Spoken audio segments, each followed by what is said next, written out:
Stredné odborné učilište v Senici usporiadalo v stredu 30. januára v kaviarni hotela Branč pre študentky odboru kozmetik a kozmetička druhý ročník súťaže v maľovaní nechtov Nail Art a štvrtý ročník vo fantazijnom líčení. Do súťaže v maľovaní nechtov sa prihlásilo 15 študentiek druhého ročníka odboru kozmetik a za úlohu mali namalovať svoje modelke nechty a pritom využiť svoju kreativitu, fantáziu i šikovnosť. Úlohou 14 žiačok 4. ročníka bolo vytvoriť svoje modelke make-up, pričom porota kládla dôraz na detail tieňovania, čistotu práce, fantáziu, ale i celkový dojem, to znamená dokonale zladené oblečenie a účes.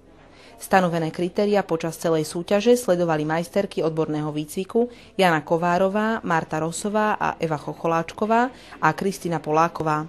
V súťaži Nail Art ocenili 3. miestom Simonu Čechovú za nápad Divoký západ, druhé miesto získala Lucia Petrášová, ktorá vykúzlila zo svojej modelky vášnivú ženu a zvíťazila Radmila Procházková a jej Modrá lagúna.